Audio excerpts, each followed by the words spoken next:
Gaëlle, so when you listen to Jessica, Okay.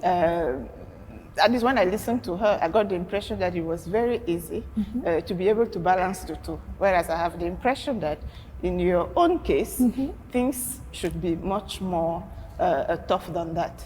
So which solutions do you have to balance between the two, the work life and professional life? Yes, I need a very good support around myself and my home. You need to find time to enjoy whatever or wherever you are or whatever you are doing with your colleagues, so you can be performant and kind of come back home with less stress. Okay. And a lot of organization. I need to do things in advance. I need to go to the grocery or go to the supermarket and buy like almost everything I may need or my kids may need for the month or for the 2 weeks ahead. Cook meals before and then keep them in the fridge so that when I'm not there, at least somebody can just heat it up, and that makes me calm down and know that whenever I'm gone, at least the house continues to function. Okay. Maintenant, nous savons que la nature de votre travail demande que vous soyez prête à vous déplacer à tout moment. Tout à fait. Mais est-ce que votre employeur met en place un certain nombre de dispositions pour faciliter cet aspect, j'ai envie de dire, de votre vie pour des personnes comme les mamans, les femmes enceintes? Est-ce qu'il y a des aménagements particuliers qui sont faits dans ce sens? Alors, ça c'est une question très importante. Il faut savoir que dans le métier d'hôtesse de l'air, une fois que l'employeur est au courant que vous avez un retard menstruel, donc que vous êtes enceinte, on va vous descendre des avions parce que c'est un risque pour vous de perdre votre grossesse et ça, l'employeur ne va pas pouvoir le porter sur lui. Parce que s'il continue de vous programmer, sachant très bien que vous êtes enceinte et que vous perdez votre bébé, je crois qu'on va contacter Madame Jessica pour la suite. Voilà, donc ça, dès qu'ils sont au courant de ça, on va vous descendre des avions, vous allez suivre le processus normal, on va vous recommander un secteur au sol pour travailler dans les bureaux, aider jusqu'à ce que vous atteigniez votre congé maternité. Au retour du congé maternité maintenant, on a heureusement cette possibilité-là d'approcher notre responsable, notre supérieur direct, qui va se rapprocher de la programmation des vols, de ceux qui font la programmation des vols. Si vous avez un problème, vous allez voir votre supérieur et vous lui dites, voilà, peut-être j'allaite le bébé, elle ne fait pas encore ses nuits par exemple. Et ça peut être pour les bébés, pour les femmes enceintes, comme pour toute autre situation. Si vous avez une situation personnelle à la maison, quelque chose que vous traversez, on a ce côté social-là qui est quand même développé, qui fait qu'on peut vous écouter. Il y a une cellule d'écoute au niveau de votre responsable PNC et qui peut se rapprocher du planning pour alléger un petit peu votre planning. On peut décider peut-être qu'on ne vous programme pas les week-ends, parce que les week-ends, vous avez besoin d'être avec les enfants, parce que toute la semaine, voilà, quand ils sont à l'école, peut-être vous culpabilisez moins, mais le week-end, au moins, vous pouvez faire les devoirs, des trucs comme ça, c'est un petit temps en famille. Donc, si vraiment c'est très compliqué pour vous, on va vous comprendre et on va vous autoriser ça. Il y a autre chose. On a la possibilité de swapper les vols. Il y a ça qui existe, c'est-à-dire que le planning est établi à l'avance, vous avez tel vol le mardi et moi j'ai un vol le mercredi, sauf que j'ai besoin d'être ailleurs le mercredi et je peux voir avec mon collègue s'il fera mon vol le mercredi pour que moi je fasse le sien le mardi, ça me libère le mercredi en fait. Donc, mais ça doit se faire à l'avance aussi, donc c'est pas le jour J, il faut faire un mail, il faut demander à la hiérarchie directe, voilà, vous entendez avec le collègue, vous écrivez ensemble à la hiérarchie et vous acceptez de changer les vols et c'est bon. Vous dites que dès qu'une hôtesse de l'air est enceinte, elle ne vole plus. Elle ne devrait plus voler. Et pourtant, nous autres, je crois qu'on voyage, on peut voyager jusqu'à, je ne sais pas si c'est 6 mois de grossesse, je ne sais plus quel est le délai. Est-ce que c'est parce que chez vous, c'est un travail? Alors, votre médecin, arrivé à un certain terme de la grossesse, votre médecin doit pouvoir valider votre voyage et juger si c'est risqué ou pas. Donc on a besoin de ces documents-là pour les femmes enceintes quand elles embarquent, même pour des petites distances, il faut parfois l'accord du médecin. Mais si ce n'est pas encore des grossesses très avancées, elles peuvent voyager sans souci jusqu'à l'arrivée tranquille. Ok. Merci d'avoir clarifié ce point-là. Je vous en prie. C'était vraiment important pour moi. Armand, Dites-nous, vous avez une équipe, n'est-ce pas? Vous avez une équipe de jeunes marins. Dans leur formation, est-ce que vous abordez ces aspects également ou bien c'est juste le volet technique qui est étudié? Ok, merci beaucoup Sandrine.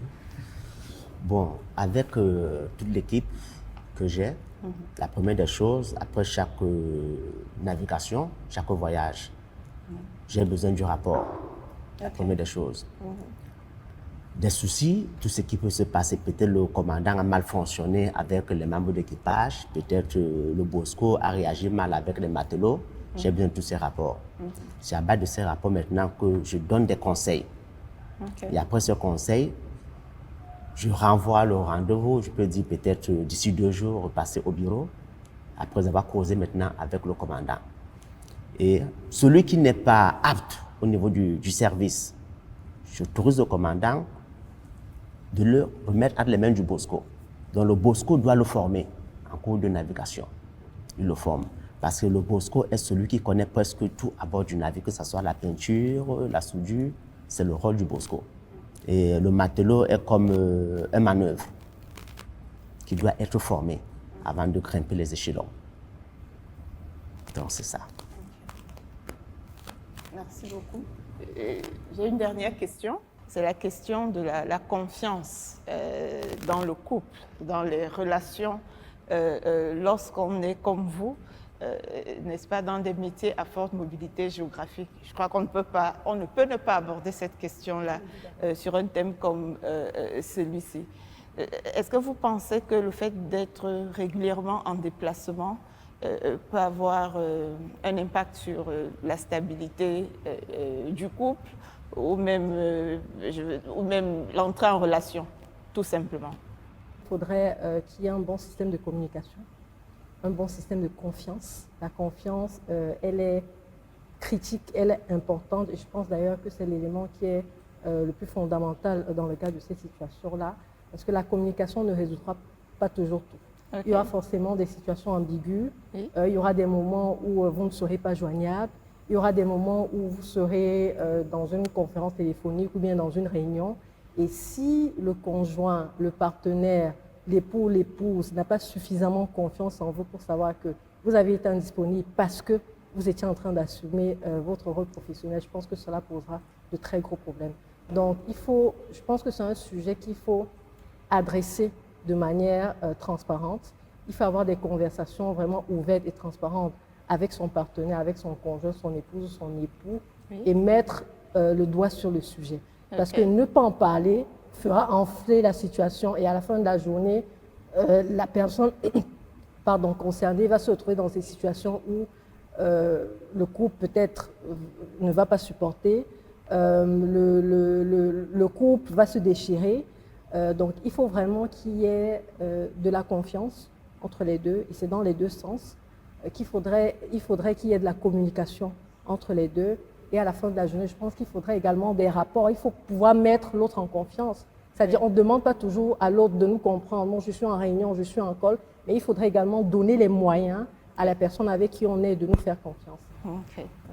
Merci. On ne vous redonnera pas la parole sur ce point, puisque vous l'aviez évoqué au début. En revanche, j'aimerais bien avoir un mot de Gaëlle sur cette question. Alors, Sandrine, merci pour cette question très très importante pour le cas de notre métier. Mais notre métier, malheureusement, est aggravant parce que ça donne donc l'opportunité de pouvoir développer ce côté-là de la personne. Et voilà, beaucoup de confiance. Il faut parler de son métier à son conjoint. C'est très important parce que beaucoup ne comprennent pas déjà la nature de votre métier. On va se dire que voilà, vous faites la belle dans les avions, vous souriez aux passagers pour vous attirer leur faveur, alors que c'est commercial. Il faut être agréable avec les passagers à bord, il faut leur produire le meilleur service possible et donc c'est souvent ça prête à confusion. Donc il faut que la personne comprenne votre métier. En quoi est-ce que ça consiste?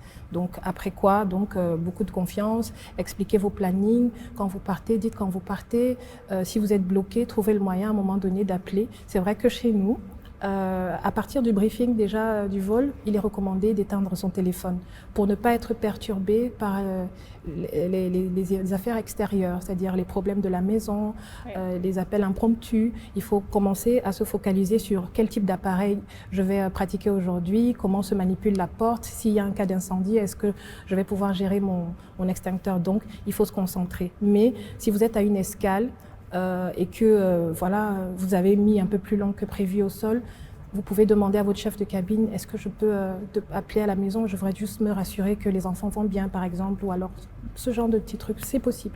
Merci Armand, merci Gaëlle, merci Jessica de nous avoir permis d'explorer vos métiers respectifs.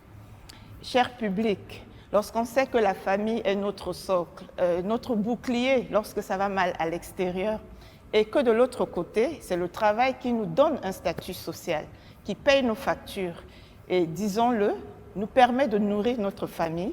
Nous avons cru bon d'inviter un psychologue qui nous dira s'il est véritablement possible d'avoir un équilibre entre les deux ou d'essayer de chercher le juste milieu. Tout de suite, la prochaine rubrique avec le clic de l'expert.